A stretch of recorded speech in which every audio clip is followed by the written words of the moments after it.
They said she was 4. Just a little thing, all bright yellow raincoat and mismatched boots. Vanished from a campsite near Willow Creek Pass. Most maps don't bother with that area anymore. Too remote. Too much history. But I grew up exploring those woods. Knew their secrets, or thought I did. I've volunteered with the county search team for 6 years now. Seen things out there the postcards never show. Twisted ankles, hypothermia victims barely clinging to life. The sheer, indifferent scale of the wilderness. But this case felt wrong from the start. Different. It began with the call. Just after sunrise. The mother, voice thin with panic, said she turned away for just a second. The girl, Lily, had been playing near the creek, building little stone towers, humming to herself. Then, silence. Nothing. No sound. No movement. Just gone. Like the woods had simply swallowed her whole. That happens, you tell yourself. Kids wander. They chase a squirrel, they fall down a hidden bank, they get scared and freeze up, hiding from rescuers. But the way the mother said it, it chilled me more than the early morning air. She didn't say Lily ran off. She said it got quiet. And then she wasn't there anymore. By mid-morning, I was on the ground. Paired with Liam. He's solid. Doesn't talk much unless he has to. Ex-park ranger, seen his share of strange things. Not easily spooked. I needed that today. The family's camp was nestled deep under a thick canopy. We found the stone pile first. Small stones, balanced impossibly high in odd, deliberate stacks. Too neat, too precise for a 4-year-old. It was only 10 feet from the empty tent.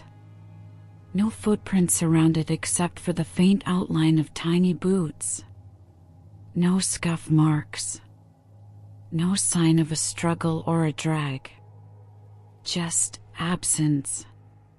A perfect, unsettling stillness where a child had been. The air felt heavy. Wrong. And I know how that sounds. Like something out of a storybook. But anyone who works these wild places will tell you, you learn to feel the rhythm of the woods.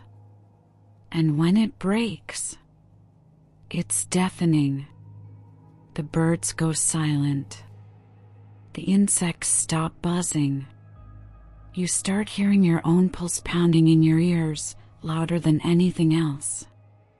We called Lily's name until our throats were raw.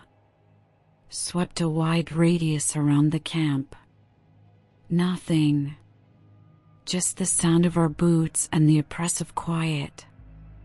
Then we found it. Hung on a low-hanging branch, maybe 5 feet up. A single boot. Not the yellow one, but its mate, a small, muddy boot. And the branch, it was snapped. But not down, like something had fallen on it. It was snapped upward. Like a hand reaching.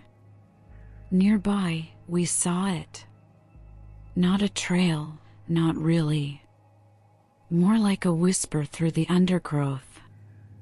A thread of flattened earth weaving between saplings and brush. Too narrow for deer, too clean for hikers. No footprints on it. No animal scat. No snapped twigs or disturbed leaves. It was used. Regularly. But by something careful. Something that didn't want to be known. Liam frowned, his usual stoicism cracking just a little. "Deer path?" he murmured, more out of habit than actual belief. I just shook my head. No. Too smooth. We radioed our direction change and followed it. Slowly.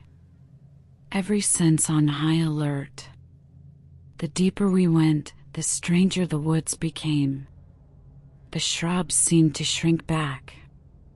The pines pressed in closer, their bark almost black in the gloom filtering through the canopy. And the moss on the ground, it looked like it had been peeled back and then carefully replaced. Like someone was walking under the surface. Then came the smell. Faint at first, but unmistakable. And utterly wrong. Not the sweet rot of decay. Not the sharp, metallic tang of blood. Not the wild musk of a predator.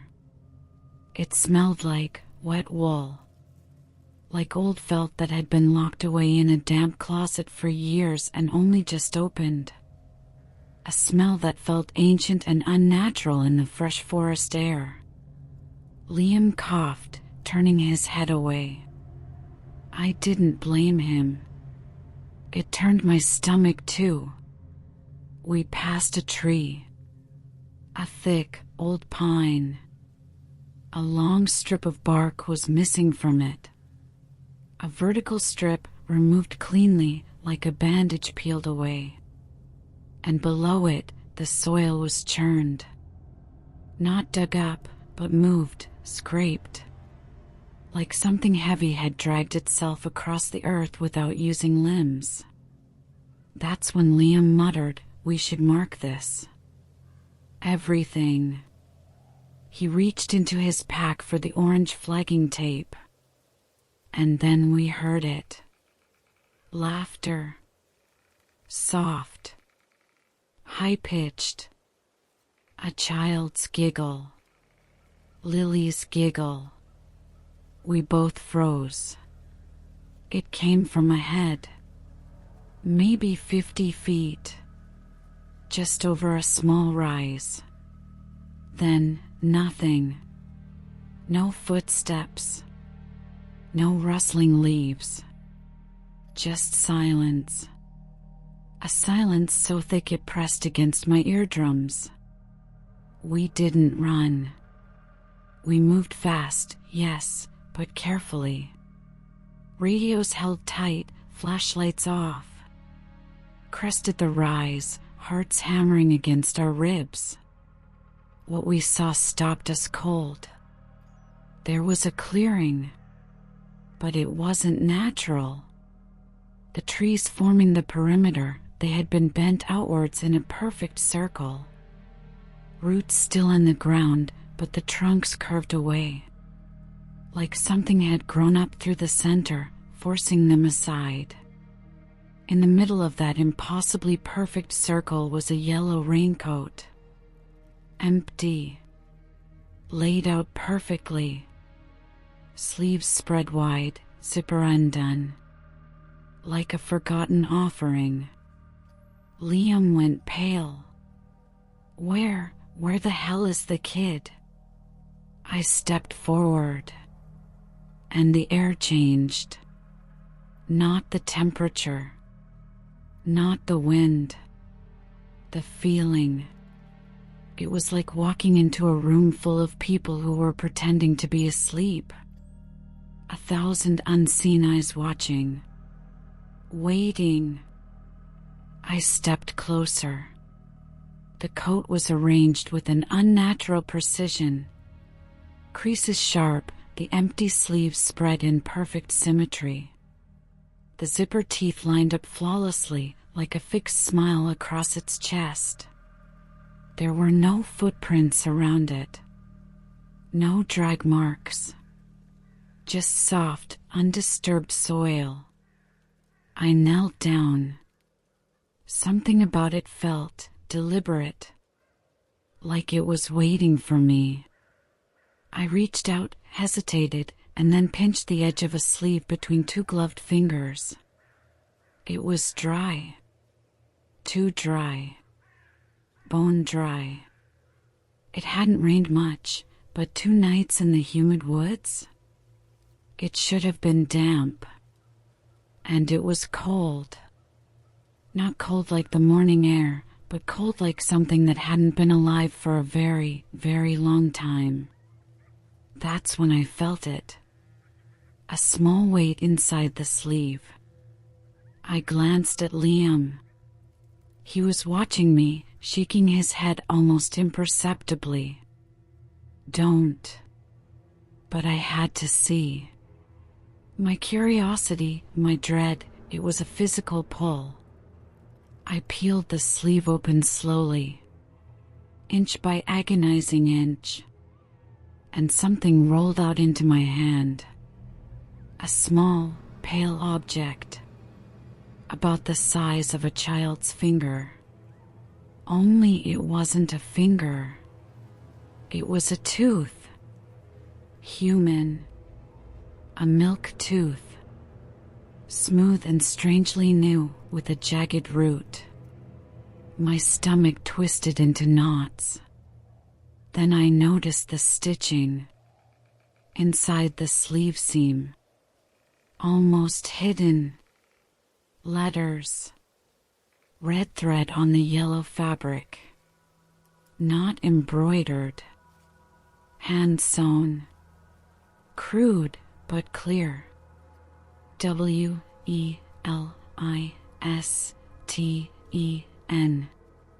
Liam backed away slowly, eyes wide. Elara. We need to leave. Now. I nodded, pocketing the tooth without even thinking why.